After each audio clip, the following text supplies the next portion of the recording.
So today is the first scrimmage for the Crimson Tide in their spring practice period. And with that, there are several different things we need to talk about and break down because I'm interested in a few different things that I think could be of massive importance for the Crimson Tide this season.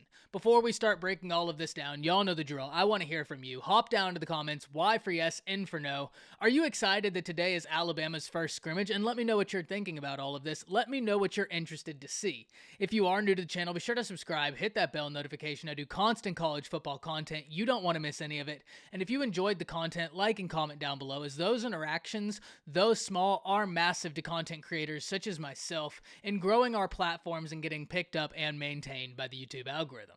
But with all that being said, let's hop right into this. And if you were to ask me, what are some of the things I'm most interested in with this being the first scrimmage of Alabama's spring practice period, I think the first thing I would tell you is perfectly summarized in a tweet by Tia this morning. And it basically said, I'm looking for the young guys to come in and try and want to take a position, and I'm looking for the older guys to try and retain their positions.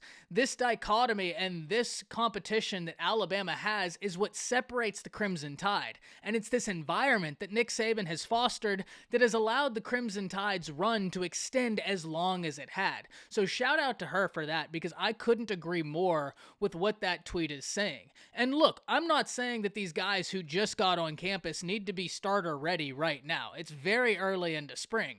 But my contention here is that if these guys come in and show they're about it, that's going to put everybody on notice, and not just coaches. It's going to create competition in these rooms, and that's something Nick Saban is consistently echoing.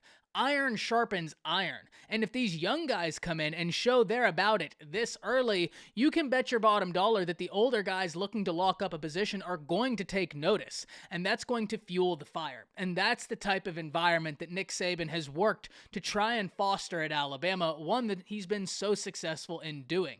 So it's going to be interesting to hear about how these young guys are able to adjust to their first scrimmage. Once again, not looking for any world beaters. That would be phenomenal if it happened.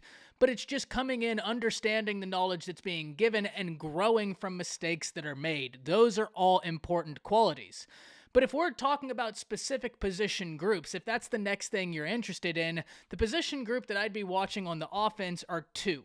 First and foremost, the wide receivers, and then secondly, the offensive line. And even though I have the second as much more important, the first is incredibly intriguing in the wide receivers. Because Alabama has got a ton of potential in that wide receiver room. However, now that those veteran wide receivers are gone, that potential must turn into something tangible ASAP. And it's great that Alabama was able to get Jermaine Burton out the transfer portal. He is going to be someone that they rely on heavily this season, but he can't do it alone. Someone has got to step up. And there are several names that have the ability to do so, but now it's about taking advantage of the opportunities given. And those opportunities start in situations such as these, the spring practices, the drills, and ultimately the scrimmage, where you can separate yourself from the work you've been able to put in. And luckily for us Tide fans, the Crimson Tide were able to sign a whole lot of talented wide receivers to come in and try and bolster that position, especially from a speed standpoint. But at the point where Nick Saban is already bragging about one of those young wide receivers, that's going to create the type of competition that I just alluded to that's going to help this wide receiver room overall. Because like I keep saying, there's so much potential, but it's all about these guys realizing that potential and being able to turn it into something tangible. If that happens, I think Alabama's wide receiver room is in a phenomenal position. It's just about turning it into something tangible. But there are several different names that we can talk about. JoJo Earl got injured, but if he can stay healthy, he's someone that impressed Nick Saban early on, and that is something that we cannot just throw aside easily. He's a name to keep an eye on. And then there's Ajayi Hall, who so many people are going to be watching, who admitted on Twitter to his shortcomings after the national championship, and now it's going to be interesting to see how he's approached this offseason, because he has got so much potential, and if he's able to capitalize on the opportunities given, he's going to be a phenomenal player player for the Crimson Tide. But someone such as Kendrick Law could shake all of this up. It's just going to be very interesting to see because there's no limit to the talent in that room. Tyu Jones-Bell, Trayshawn Holden. I mean, we can talk about names for days, but ultimately it's about turning it into something tangible. And until that happens, we're going to have to revisit that conversation. And now for the offensive line, because in my opinion, this is going to be the most important thing for the Crimson Tide this offseason. And luckily for Crimson Tide fans, there was positive news this week in terms of JC Latham and his development. He was earning high reviews from his teammates, and that right there is important because if your peers are speaking highly of you, you're doing something right to earn their attention. And hopefully he's able to continue that going forward. He's a phenomenally talented player, and I wasn't overtly surprised when true freshmen didn't start on the offensive line last year. I talk at length about how difficult it is to come in and start on the offensive line. Not that it's unheard of, just that it's incredibly difficult.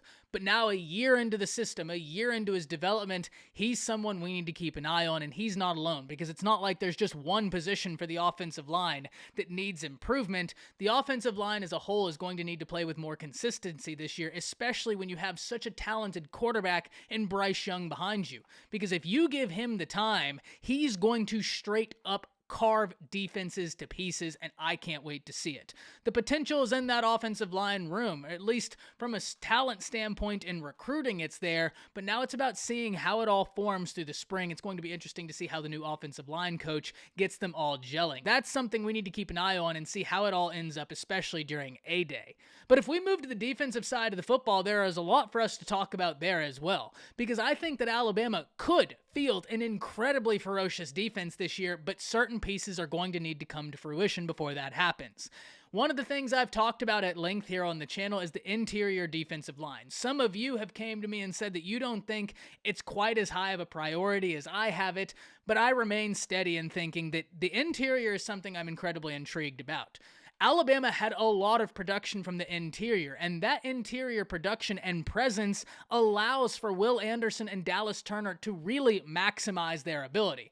Don't get me wrong, even if Alabama has average production on the interior this year, what you have on the defensive front is still world-beating. I am really hoping there's someone that's stepping up in that interior room for the defensive line because it's going to allow a lot more freedom for the entire front. Speaking of the linebackers, though, there is a position open there right next to Henry To'oTo'o. Is it Jalen Moody? Is it Deontay Lawson? Or could a true freshman such as Jahad Campbell come in? Or is someone such as Kendrick Blackshire, who is a very interesting prospect out of Duncanville, make a name for himself this spring? All of which are possibilities, all of which are things that I am very interested to see. Jalen Moody brings the most experience to the table, but last offseason, we saw Deontay Lawson impress in the spring game, and many of you kept telling me how impressive you thought he was. So he's a name I'm really interested in. And then there's the secondary. And if you asked me the position group for the Crimson Tide that I think could make the biggest turnaround between last year and this year, it could be this secondary. Jordan Battle coming back and DeMarco Hellams coming back are huge for the Crimson Tide, especially in a year where, though I have no doubt in Kool-Aid McKinstry's talent, he's a young guy. It helps that Alabama has Eli Ricks coming in there, giving them two former #1 corners in their respective classes, both 5 stars, to man those cornerback positions. The nickelback position is interesting because you have Malachi Moore, you have Brian Branch, you have options there. Terrion Arnold is a name to keep in mind because if you give him a little bit of opportunity, I have a feeling he's going to make the most out of it. So I think the defensive back room has got a ton of potential for the Crimson Tide, and I think with the addition of Travaris Robinson to work alongside of Charles Kelly and Nick Saban, that group is primed for success. But now I can't wait to hear from y'all. Hop down to the comments, let me know what you're thinking about all of this. That's it. See ya.